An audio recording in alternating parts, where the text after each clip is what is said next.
the topic of my presentation is method, post-method and beyond. And I have divided my talk into three sections. In the first part of my talk, I would be talking about, or I would be answering the question, what is a method? And I'll be also highlighting the association or the bond between methods, approaches and techniques.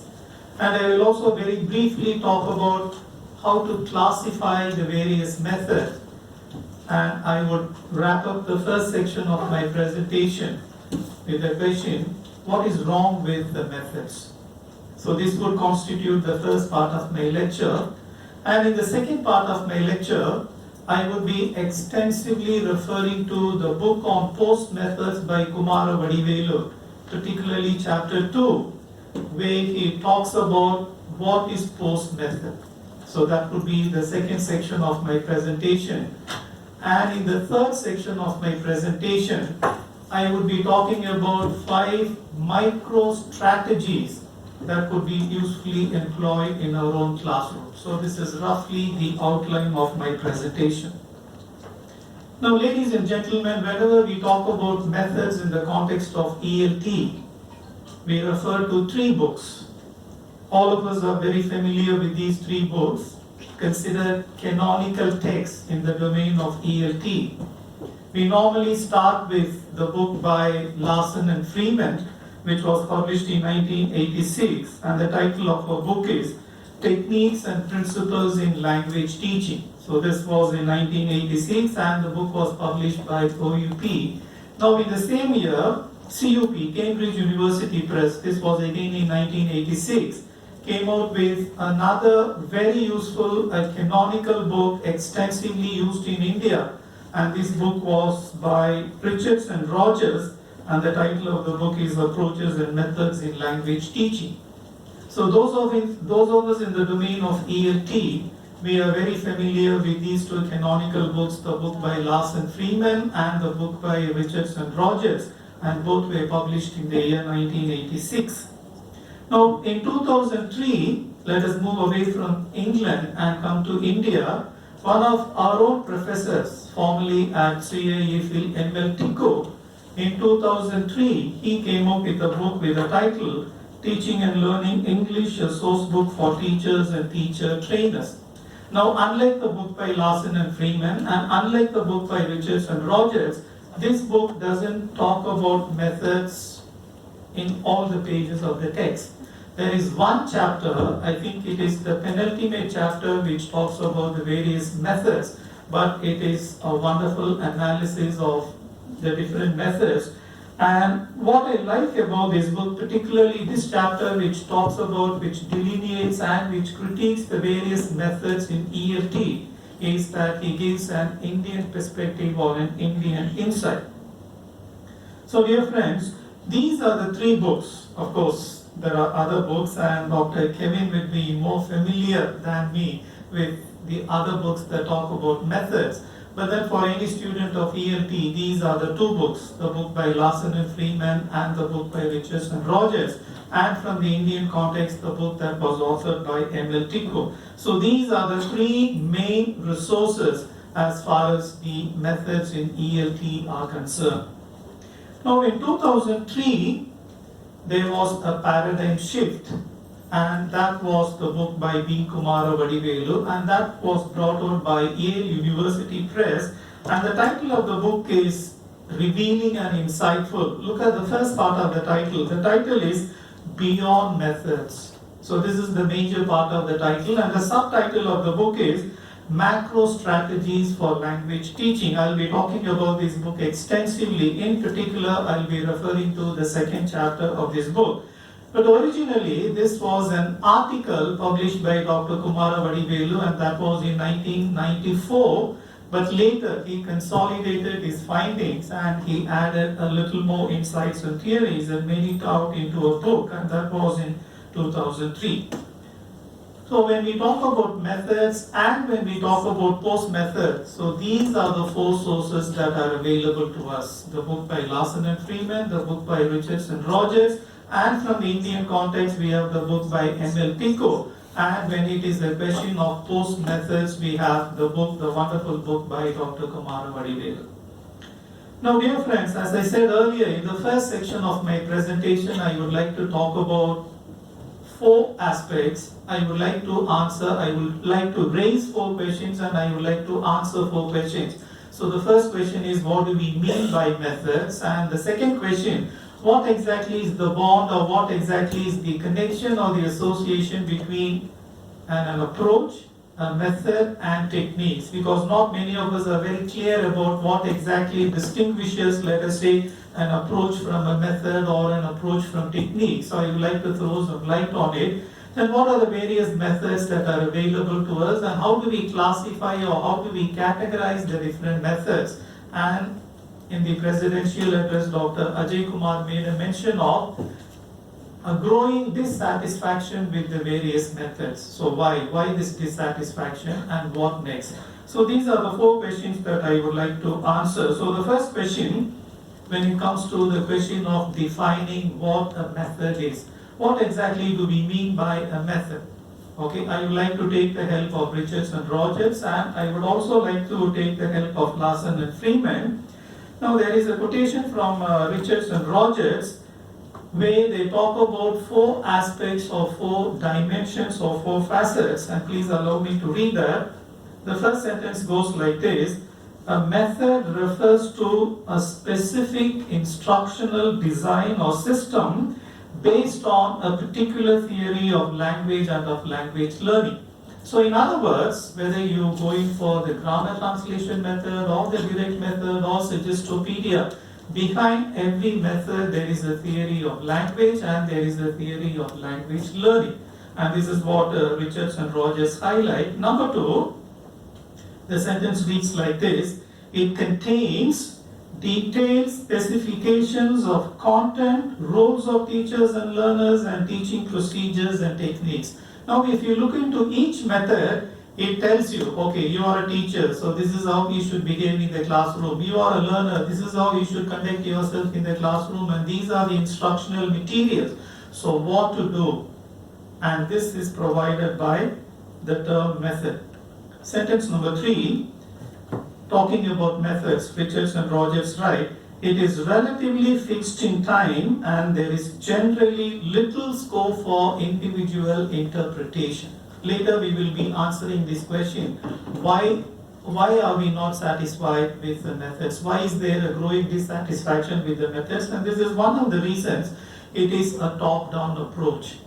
Prashan tells me what I should do in the classroom. Candling tells me how I should conduct myself in the classroom. N.S. Prabhu tells me how I should behave in the classroom. So an expert or a guru or a theoretician tells me how I should conduct myself in the classroom. As a result of which, as an individual teacher, I have very little teacher autonomy and independence. So that is why Richards and Rogers writes, there is generally little scope for individual interpretation.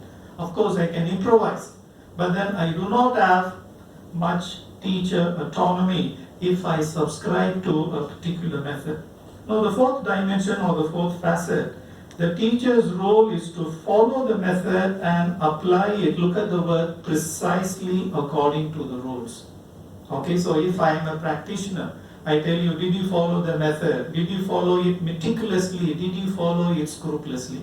So in other words, if I can summarize the quotation, what they tell us is, number 1, behind every method, whatever the method may be, behind every method there is a theory of language and a theory of language learning.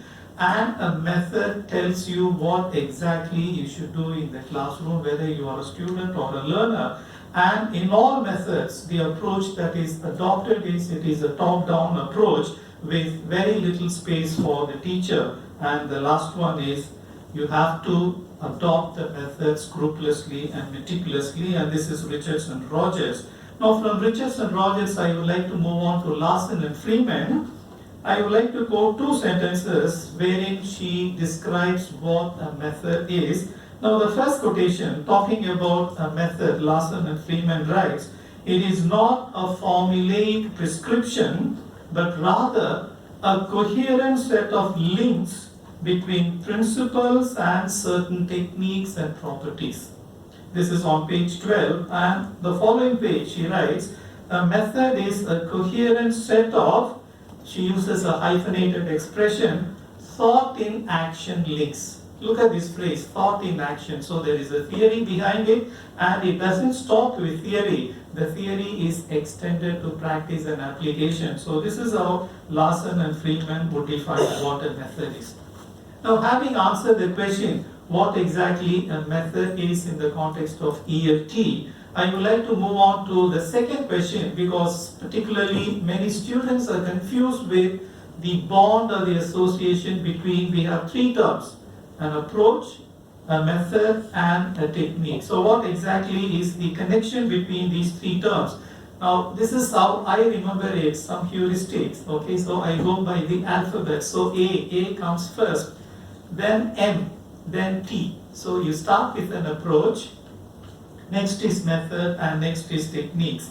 Now, to talk about the link between these three, I would take the help of Edward Anthony, because in 1963 he came up with a brilliant article, and this was published in the journal ELT, and the title of the article is Approach, Method and Technique. This is what he writes. The arrangement is hierarchical. So what is the hierarchy? You start with an approach, then you come down to method, and when you operate at the micro level, you end up with techniques. So the arrangement is hierarchical. And what exactly is the hierarchy? How do we look at the hierarchy? Edward Anthony writes, the organizational key is that techniques carry out a method which is consistent with an approach. I repeat, techniques carry out a method which is consistent with an approach. In other words, an approach, you operate at the macro level, you operate at the broader level, the broader horizon, whereas when you come down to techniques, you operate at the micro level. So an approach which talks about a theory of language and learning, so that underpins the particular method that you have adopted, that you have embraced. And when you convert it, when you translate it in terms of micro strategies, you come down to techniques. Having answered the second question, what exactly is the connection between approach, methods and techniques, I would like to move on to the third question, and that is, what are the various methods available?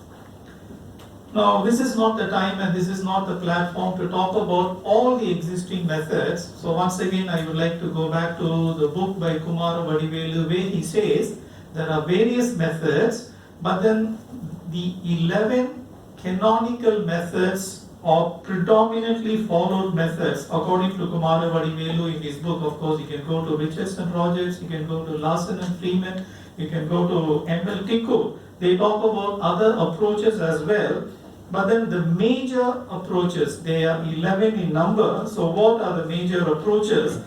And Kumara Vadivelu would add a line. He said, I would like to present them in the alphabetical order, not in the chronological sense, not in the sense of which is more important and which is less important. So he says, I would present them in the alphabetical order. So he talks about 11 major methods. Of course, I already said there are other methods as well. So these are not the only methods, these are 11 major methods. So what are the 11 major methods? He talks about the audio-lingual method. Okay, Dr. Ajay Kumar was talking about the military background. So people who go there, they are there for 1 year. When they come back after a year, they are fluent in English and they are fluent in Hindi. So audio-lingual method. So basically in the United States of America, okay, they wanted people to speak some foreign languages, and that too in a very short period of time. So it was in this context that they developed the audio-lingual method. Number two, communicative methods. It's not in the singular but plural, because as we all know, there are various forms, there are various avatars of the communicative method, particularly N.S. Prabhu's the communicational teaching experiment that he conducted in Bangalore. Community language learning, which was propounded by a Catholic priest, Charles Curran, which is based on the principles of counseling. Then we have the direct method, where English is taught through English. We have the grammar translation method, one of the ancient methods. Then we have the natural approach, we have the oral approach, we have the silent way, we have the situational language teaching, we have suggestopedia. And something that is interesting about this, if you look at the earlier books, they use the term suggestopedia. Now, if you look at books that were published after 2000, they have modified the title. It is not suggestopedia anymore, it is de-suggestopedia, and this was propounded by the Bulgarian psychologist Lozenar. Then we have the total physical response, which was advocated by Asher, J.J. Asher. So Kumara Vadivelu says these are the 11 major methods. Of course, if you go to M.L. Tikku, in addition to these 11 methods, he also talks about West methods, which was the reading-based approach, and this was based on an experiment that he did in Calcutta for his PhD program. Then Professor Tikku also talks about Dodson's bilingual method, but anyway, Kumara Vadivelu says these are the 11 major methods. Next we come to another question, a minor question. Okay, so these are the 11 major methods. How do we classify them and how do we categorize them? Now it is difficult to categorize or classify these methods and come up with the taxonomy of the various methods.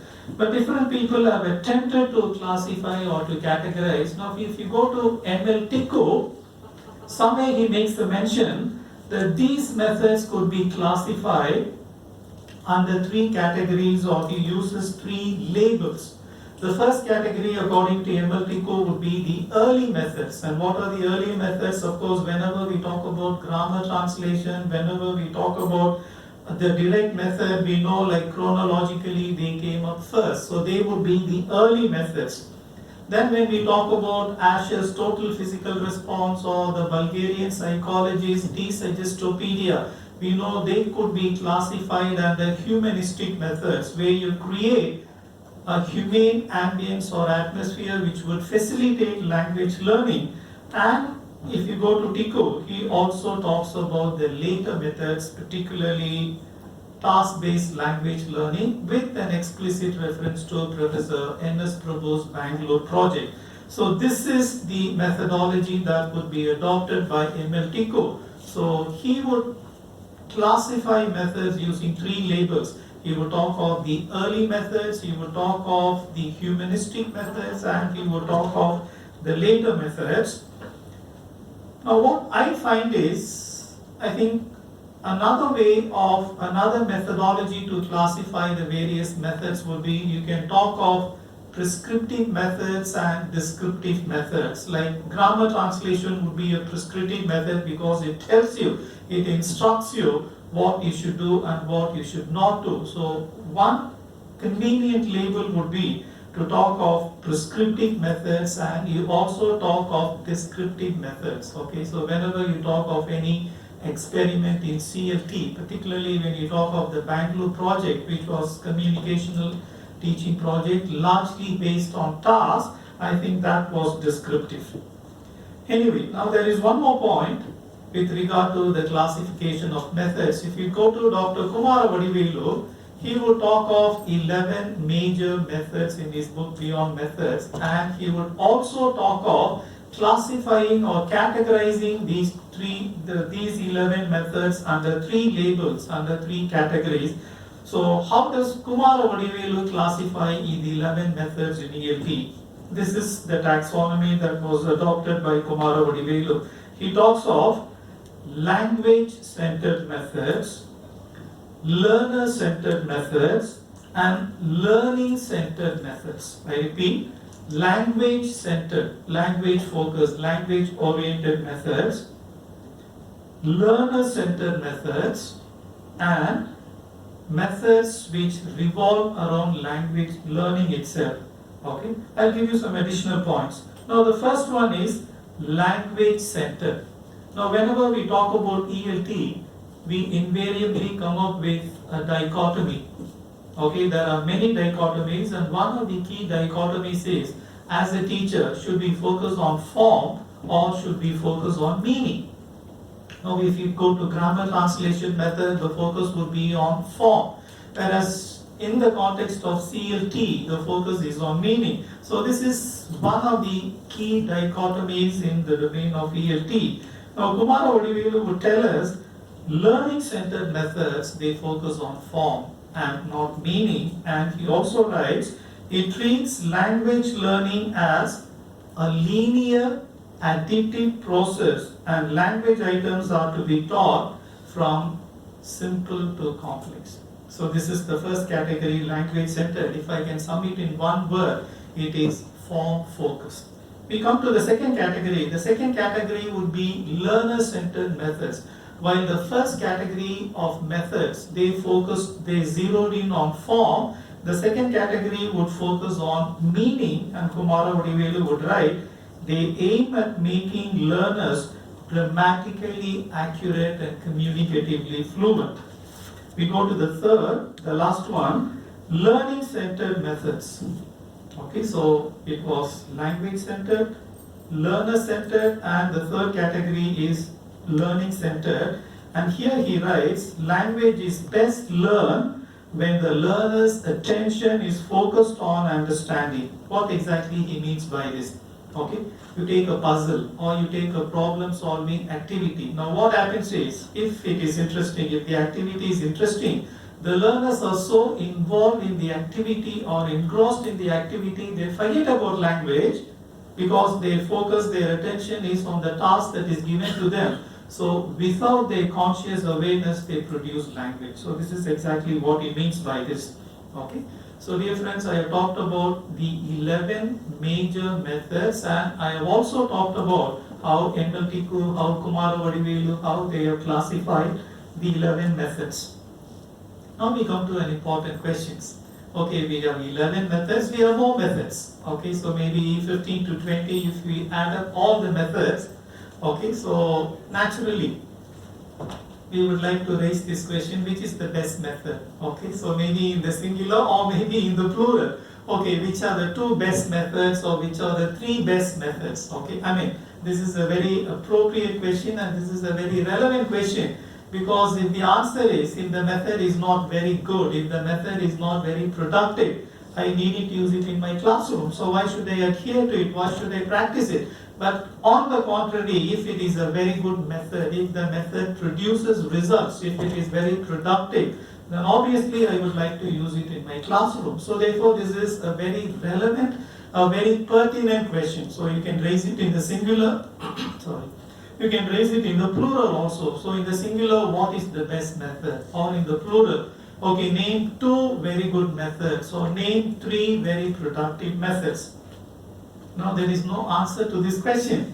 Okay, so in 1990, an Indian expert in ELT, N.S. Prabhu, okay, later he came up with a brilliant book with the title Second Language Pedagogy, which was published by OUP. So this is an article that he wrote, and the title of the article is very revealing, because we are trying to grapple with the question, which is the best method or which are the best methods.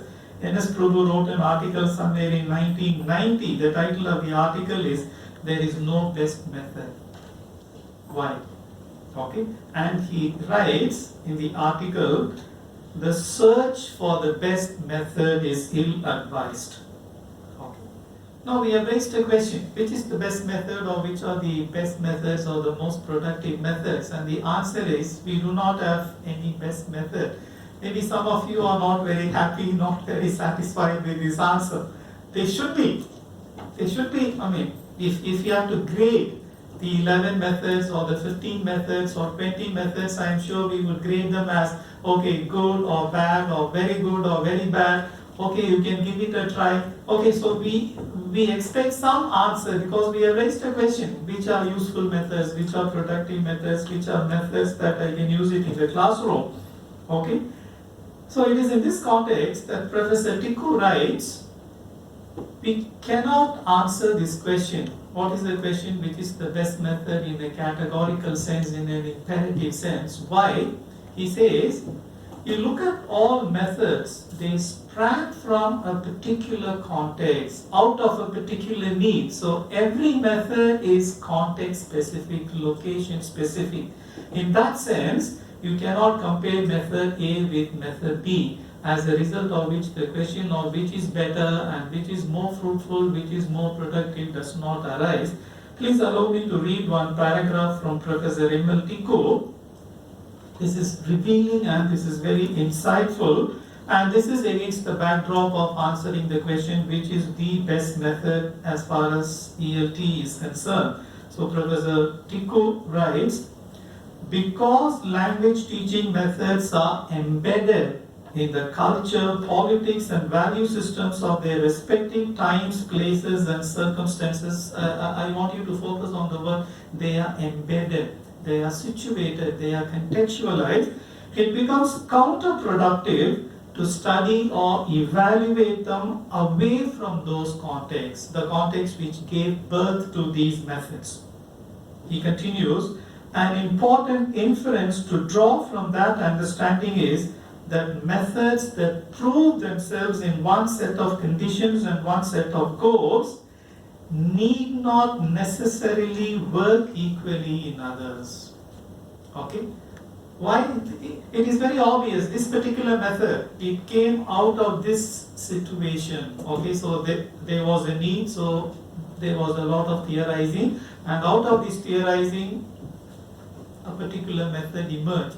So you cannot compare method A with method B for a very simple reason. Method A is embedded in a particular context and it is location specific, situation specific, context specific, whereas another method, method B or method C or method D, that came out of an entirely different context. So the context out of which they emerge, they are very different. Therefore, you cannot compare and contrast them, and this is precisely what Tikku says. And please allow me to read one more sentence, the last sentence. Most good methods are products of local studies and local needs. I repeat, most good methods are products of local studies, the embedded nature of methods, local studies and local methods. Okay, fine. Now I'm still with the first part of my presentation. I come to the last part of the first section of my presentation. I have answered the question, what are methods? What is the association between an approach, a method and techniques? What are the various methods that are available to us? How do we classify them? And I also raised the question, which is the best method, and I have also given you the answer. Now I would like to wrap up the first part of my presentation with this question. Today there is a growing dissatisfaction with the methods, and this is what your Pro Vice Chancellor Dr. Ajay Kumar also talked about. So why are we dissatisfied with the methods? Why is there a growing dissatisfaction or discontent with the methods? I would like to talk about three important points. Now ultimately, as teachers, as headmasters, as headmistresses, as principals, as bureaucrats, what are they interested in? They are not interested in the approach that underpins a particular method. They are not interested in micro strategies. At the end of the day, a bureaucrat or a principal or an administrator is interested in this question. Whatever method you want, you adopt. Whatever textbook you want to prescribe, you do it. I am not interested in that. What I want is, at the end of the day, at the end of the academic year, the students should speak some English and write some English. Okay? But has this happened? Okay, maybe in cosmopolitan cities this has happened. Okay, now thanks to NAC, I have traveled all over India. I have visited all kinds of college, a central university to a state university to a deemed university, a rural college, an urban college. So in most of the places, students are not proficient in English, whether it is the spoken dimension or the written dimension. So what has happened to all these methods? Sanctimoniously pronounced. Okay, we have any number of methods. If the methods have been effective, they would have, they should have produced results. But unfortunately, barring cities like Chennai, Trivandrum, Bangalore, Delhi and other places, in most of the places, students, they do not converse in English, nor are they proficient in English when it comes to writing. So therefore, the question is, we have some suspicion towards the methods, because the equation is very simple. Had the methods been efficacious and productive and useful, they would have produced the results. Okay, but we do not have the results. So therefore, it is logical that we suspect that the methods are not okay. So this is one problem. Problem number two, this has already been espoused by various practitioners. Okay, I may tell you, if you ask me which is my favorite method, I may tell you, oh, I believe in CLT, I am an advocate of CLT, or Dr. Mahendra may say, oh, I believe in grammar translation, or Dr. Jamuna may say, I believe in humanistic methods. But then if you actually come to my classroom or go to Dr. Mangeskar's classroom and videotape and observe, you will find that we do not subscribe maybe on paper. Okay, maybe I'm teaching a poem. Okay, largely I would follow CLT, but then if I have to teach some structure immediately, what do I do is, maybe I'm not even consciously aware of it, I switch over to the structural approach.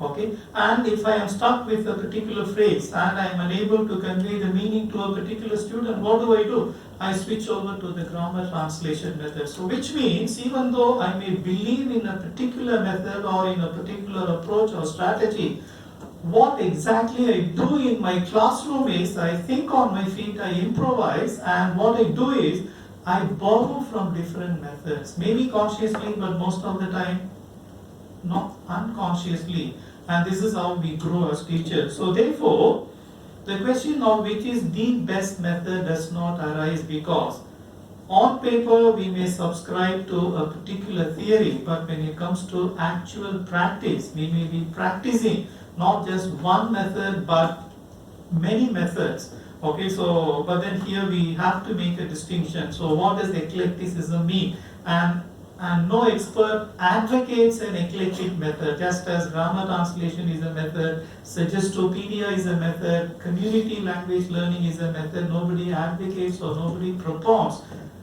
eclecticism as a method. Okay, and even there, now what kind of an eclecticism? Okay, so they would like to qualify. Okay, so they use two words. One is eclecticism, the other is pragmatism. Okay, what words? Okay, now they qualify it with an adjective. So what kind of an eclecticism?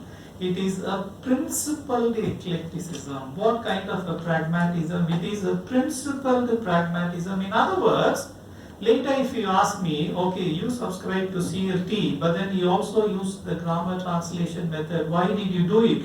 I should be able to give you a convincing reason. Okay, you asked me, you subscribe to a particular method, but then you veered away from this particular method and then you adopted another strategy. I should be able to give you a convincing reason. And this is what the experts mean by principled eclecticism, which means I have a reason as to why I went away from the approach that I advocate or subscribe to, and I adopted another strategy. So this is the second reason I'm talking about why the growing satisfaction with the different methods. The third one, it is a top-down model. Okay, so Krashen tells me what I should do in the classroom. And earlier when I talked about what a method is, the teacher has very little autonomy. Okay, of course I can always think on my feet, I can always improvise, but this is only at the micro level.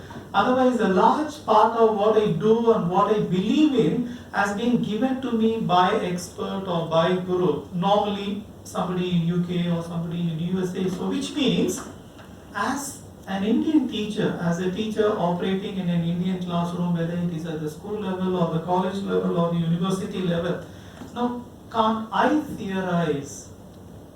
Okay, so the problem with methods is it follows a top-down model, as a result of which there is very little teacher autonomy, and this has not only pedagogic implications, this also has socio-cultural and political implications, and I will not go into that, but I would borrow a phrase from Pennycook, where it is argued the top-down model, eventually what happens is, it leads to, look at the term that Pennycook has used, de-skilling of the role of teachers.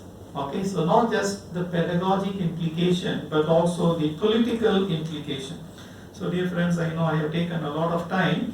So this was the first part of my presentation. Now I'll quickly go to the second part of my presentation, because the topic of the seminar is post method. What exactly do we mean by post method? I'll quickly go through it. I will be extensively relying on Kumara Vadivelu's book Beyond Methods, particularly chapter 2. Okay, I would also strongly advocate that you read chapter 1 and chapter 2. Okay, chapter 1 talks about 3 kinds of teachers, and it is chapter 2 that talks about what a post method is, and the remaining chapters they talk about 10 macro strategies. Fine. Now I started my presentation with the reference to the books by Larson and Freeman, Richards and Rogers, M.L. Tiku and Beyond and Kumara Vadivelu. Now Richards and Rogers, their book was published by CUP, that was in 1986, and I'm sure many of you have copies of this book. If you go to the last chapter, chapter 19, I know it is a difficult question. If I ask you, do you remember the title of the last chapter? The book was published in 1986. So the last chapter is titled The Post Methods Era. So which means already in 1986, okay, so the book was about the various methods that are available to teach English as a second language. But in that book, the last chapter, the ultimate chapter, is titled The Post Methods Era. I think to my knowledge, maybe Dr. Kevin would know better. To my knowledge, I think this was the first instance that someone talks about post methods era. Not a casual mention of the term post method. An entire chapter, chapter 19, an entire chapter is devoted to the discussion of post methods. I will read out one sentence, and this is on page 247.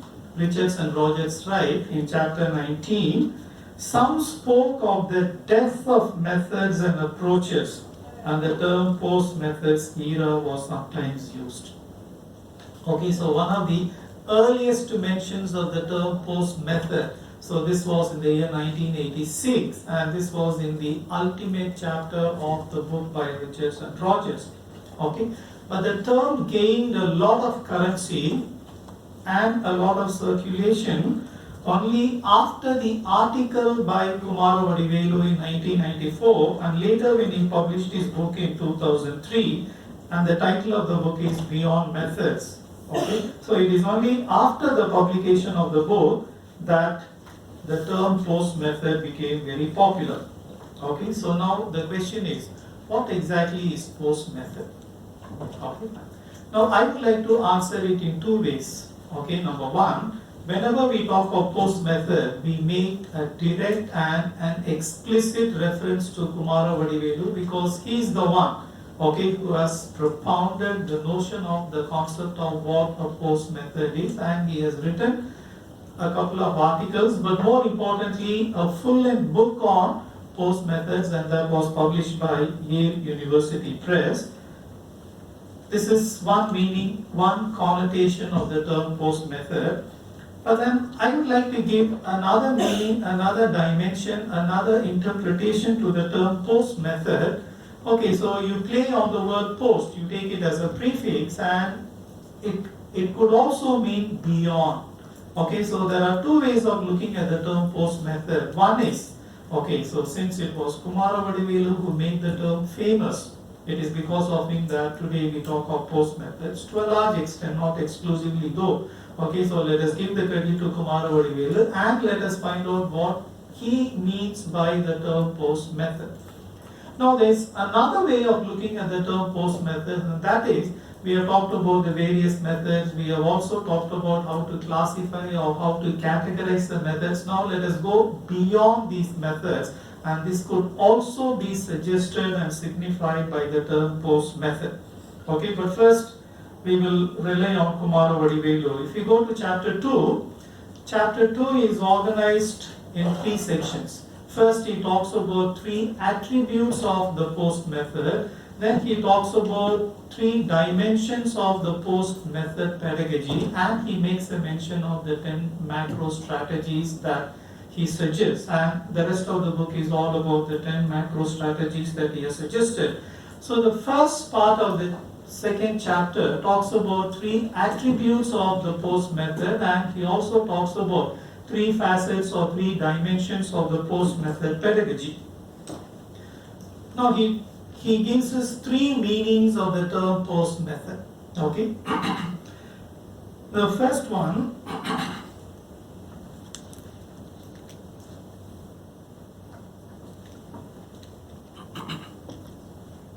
I'll just read out one sentence. Post method is not an alternate method, but an alternative to methods. I'm sure the meaning is clear. Okay, I repeat, I'll also come up with some explanation. Post method is not an alternate method. We have the grammar translation method, we have the direct method, we have the suggestopedia. Okay, so along with these methods, you add one more method, and that is post method. No. Okay, so he makes it very clear. It is not an alternate method. Instead, it is an alternative. It is a substitution. It is a replacement for methods. It is an alternative to methods. So you may ask, in what sense is it a challenge to the traditional methods? In what sense? In what connotation is it an alternative to the traditional methods? He comes up with the answer. You look at the traditional methods, whether it is suggestopedia or CLT or the direct method or any humanistic learning method, they are all top down. But then when it comes to post method, it is radical. Radical in the sense the strategy is bottom up. How it is bottom up, I'll explain it later. So he talks about 3 attributes. So the first attribute is post method cannot be clubbed with the other methods. It is not just one more method. Instead, it is an alternative to methods. So this is the first point. Second one, he says, the post method condition signifies teacher autonomy. Okay, I have been harping on this. Okay, Krashen tells me what I should do. Candlin tells me what I should do. Chomsky tells me what I should do. Newman tells me what I should do. So as a practicing teacher, okay, don't I have autonomy? Okay, so here, because it is not a top-down approach, instead it is a bottom-up approach, the teacher has a lot of autonomy. And Kumara Vadivelu writes, this is one of the beautiful aspects or dimensions of the post-method condition, because the teacher is the master of his or her class. Okay, she theorizes. It is not that the theory is given to her by someone above, whether he or she is from the UK or the US or Australia, as David Newman is, but he or she theorizes based on his or her own experiences. So it is not a top-down but a bottom-up approach. And Kumara Vadivelu says the third attribute of the postmodern condition is it is pragmatism, but a principled pragmatism. In other words, forget about the methods. Don't cling to the methods, they are not sanctimonious. Okay, what is important is learning should take place with or without the methods. So as a result of which, if a method does not work, discard it, throw it away and adopt or embrace some other method. But then it should be principled pragmatism. So what works, you keep it. What doesn't work, you discard it. But then you should have a rationale for this. Okay, so this is the first part of what he means by post method. But the important dimension is post method is not to be clubbed with the other existing methods. Okay, it is not one of the methods. Okay, it is an alternative to a method. Having talked about it, in the second part of the chapter, what he does is he talks about post-method pedagogy. And how does he do it? He does it by talking about 3 parameters. But before that, a word about what he means by post-method pedagogy. Now, we are all familiar with the term pedagogy. Now, what do we mean by pedagogy? Now, whenever we talk about pedagogy, whenever we talk about classroom pedagogy, we talk about curricular objectives, we talk about the syllabus, the instructional materials, we talk about the teaching strategies, and we also talk about the evaluation procedures. So these 4 dimensions cumulatively would be called pedagogy. Now in addition to this, Kumara Vadivelu suggests we should also take the socio-cultural political context into consideration. Okay, so this is also important because basically, if you read the book throughout, he refers to Paulo Freire's pedagogy of the oppressed and cultural action for freedom. I'm sure all of us are familiar with the Brazilian educationist who came up with the two revolutionary books, Pedagogy of the Oppressed, okay, he wrote it in Portuguese, and later Cultural Action for Freedom. So throughout he refers to Paulo Freire, and when Kumara Vadivelu talks of post-method pedagogy, he talks of three parameters. I'll go through them very quickly. So what are the three parameters? Number one, the parameters of particularity. Number two, the parameter of practicality. And number three, the parameter of possibility. I'll explain it very quickly. The first one, the parameter of particularity. Look at the word particularity. As I said earlier, all methods, they emanate from particular situations. Okay, so you don't generalize. Okay, a method may be productive for one set of students. That doesn't mean with that method you can teach all batches of students. Okay, so the parameter of particularity and the parameter of practicality. The theory may be good in itself. On paper, the theory may be very good, very insightful, very productive.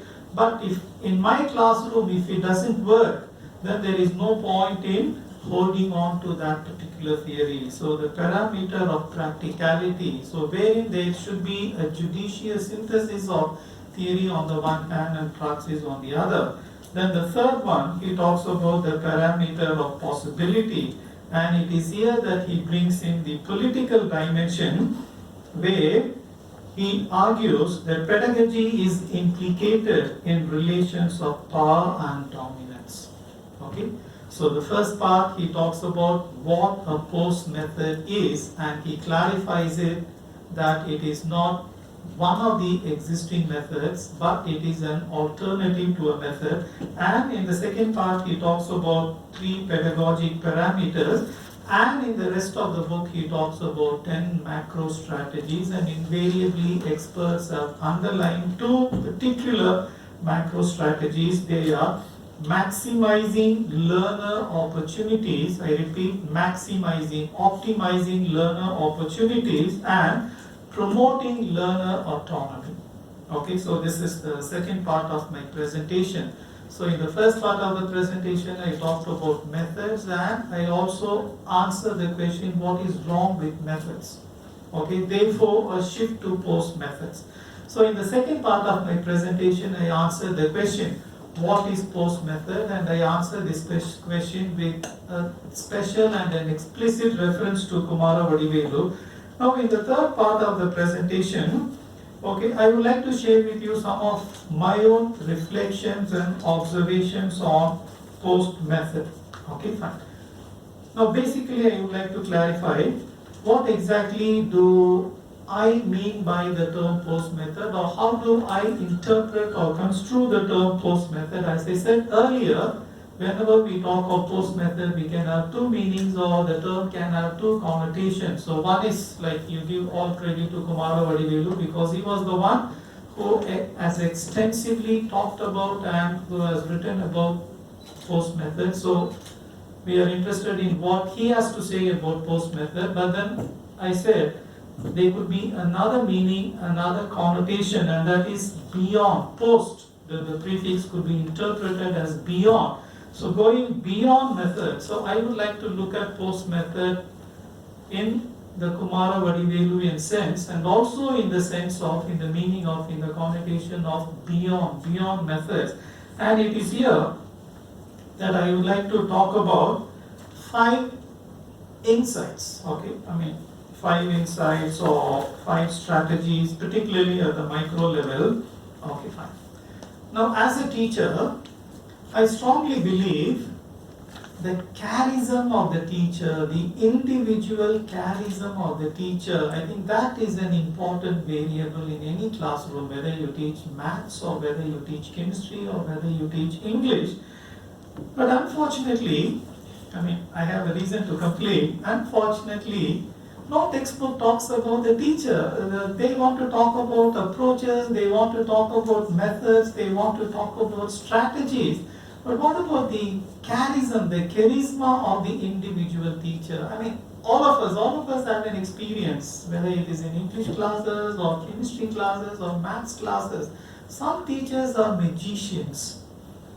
Whatever may be the situation, you complain that they are first generation learners, the ambience is very poor, no proper lighting, no proper ventilation, no fans, the blackboard is not okay, I can't write on it. Whatever may be the complaint, okay, some teachers, they can produce results. Okay, the same environment, the same conditions. Okay, so some teachers are magicians. Okay, but I always think, why is it nobody talks about the charism of the individual teacher? So, which means, for some teachers, the givens do not matter, whether it is the large size of the classroom or the lack of furniture or the improper or the inconducive atmosphere. These things do not matter, they can produce results, whatever may be the subject. Okay, so let us not forget it. So the first point that I would like to underline is, whatever may be the method, let us go beyond the method. Okay, the charism of the individual teacher matters, both positively and negatively. Okay, positively in the sense, even if you have the worst of the methods, okay, in the hands of a brilliant teacher, in the hands of a gifted teacher, in the hands of a magician, there will be miracles. Now, on the contrary, even if you give the best of the methods, average teachers or below average teachers will not be able to produce results, and this is the fact that confronts all of us. So, the first point that I would like to emphasize is, let us go beyond methods. Okay, so what matters is the charism of the individual teacher. This is the first point that I would like to emphasize.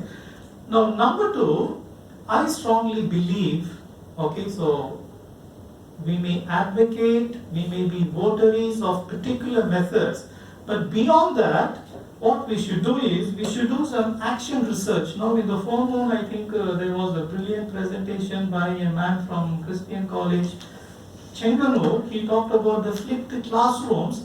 I think all teachers, all practicing teachers, I think we should engage in some kind of an action research. Now, action research need not involve much quantitative or qualitative studies. Okay, so I operate with my students and take a problem.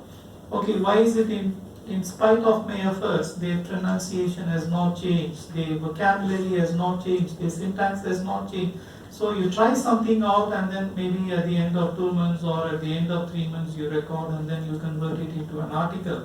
Okay, so in other words, teachers, good teachers of course, so what should they do? Self-observe, self-analyze and self-evaluate. In other words, undertake a piece of action research. Okay? And David Newman, in his book on research in second language, he defines action research beautifully. Anyway, we don't have time to talk about it.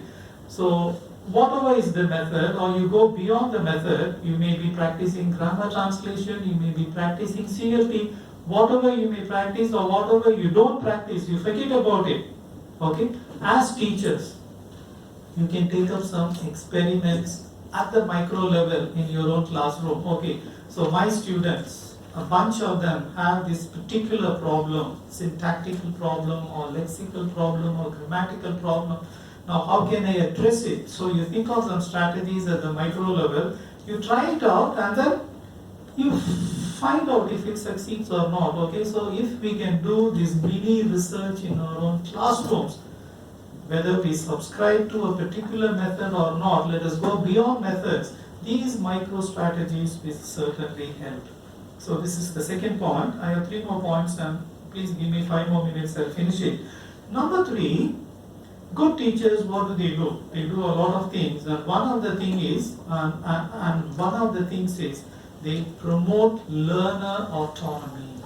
In other words, if I have to raise a question like, what do I teach in the classroom? Okay, so my friend from Yemen can say, I teach tenses. Okay, my friend from Dorairaj College may say, I teach a particular poem. Okay, my friend from Kalmatur College may say, I teach a particular short story. Okay, so this is on the one hand, but on the other, I also teach my learners how to learn. So which means we are doing two things simultaneously. I teach a particular piece in grammar or tenses or prepositions or conjunctions or a particular poem or a drama, but then at a higher level, I also teach my students, maybe not consciously, how learning to learn, how they should learn, and which is a better strategy, which will give them more dividends. Okay, the second one, okay, so if we equip them with how to learn, then they can learn even in the absence of the teacher. And it is here that Kumara Vadivelu makes a distinction. He talks about two types of learner autonomy. He says, what is learning to learn? He defines it as the ability to take charge of one's own learning. Okay, so this is the best service that we can do to the students. Okay, I mean, we shouldn't keep them dependent on the teachers. Okay, so we empower them. How do we empower them? By helping them to stand on their feet, so that they have the ability to take charge of one's own learning. Okay, and Kumara Vadivelu would add a second dimension to this. He says, learning to learn, that is one side of the coin. The other side of the coin is learning to liberate. And he talks of the liberatory autonomy. Once again, he has been profoundly influenced by Paulo Freire's pedagogy of the oppressed. In other words, he says we have to help learners discover alternate ways of thinking and being in the world. Not just the mainstream, but alternate. Okay, so this is empowering the student. Okay, so this is the third point. The fourth point, most students, particularly when you go to rural areas or semi-urban areas, okay, they have a lot of complaints. Okay, like what? Okay, most of my students are first generation learners. Almost all my students have come from the vernacular medium. Look at the classroom, no proper benches, no proper blackboard. Okay, so they have a litany of complaints. Okay, but one of the strategies is you accept it and work with the given. So, okay, so this is the situation. Okay, so I have to work against all odds. There is no point in complaining that the furniture is not okay, the lighting is not okay. This is the reality of the Indian classroom. So taking this into consideration, what do I do? How do I move forward? So work with the givens. And the last point that I would like to emphasize is this. You may believe in the methods or you may not believe in the methods, but use, when it comes to instructional materials, use authentic and culturally sensitive and relevant materials. Okay? So dear friends, I will conclude. So my talk was divided into three sections. In the first part, I talked about what do we mean by methods, and in the second part, I talked about, particularly with special reference to Kumara Vadivelu, what is the concept of post method. And then the third one, I shared with you some of my own observations, my own reflections on particularly the micro strategies that we can adopt in our classrooms, going beyond methods. Okay, so now I would like to conclude in a conference on post method. Okay, I don't know whether Dr. Lal is here, he should forgive me. Okay, but what is my take? My take is, I mean, it was in the 1960s, I think you should correct me, 1960s and 70s that we had the humanistic and the CLT methods coming into existence. Now, after 2000, I think we have not heard of any significant method, but I strongly believe there will be more methods. There will be more methods, I strongly believe. Maybe someone from UK or USA or somebody from India or someone sitting here, I think may come up with a method. And it is easy to come up with a new method. All that you have to do is reflect on what you do in the classroom, you theorize your own experiences and the distillation and the crystallization of your own classroom experiments and experiences, I think that would evolve into a theory. So I strongly believe that we have space for more theories, even though we talk of post theory. Okay, but at the same time, we have to bear in mind that the theories that we have, they have not worked efficiently. So in other words, so what I'm suggesting is, even as we search for new methods, more efficient methods, more efficacious methods, we should learn to accept the reality of the post method era. So in other words, we have to straddle two words. Okay? So by way of concluding, once again I would like to thank the organizer, Dr. Lal, for giving me this opportunity. And I'm very happy because for the last 1 week, and in fact this was a major complaint from my wife, from morning till evening I have been reading on this post method, like I was absorbed, and it was an engaging study. And anyway, I was very happy to know more about the different methods and the post method as well. So I should thank the organizer for having given me this opportunity.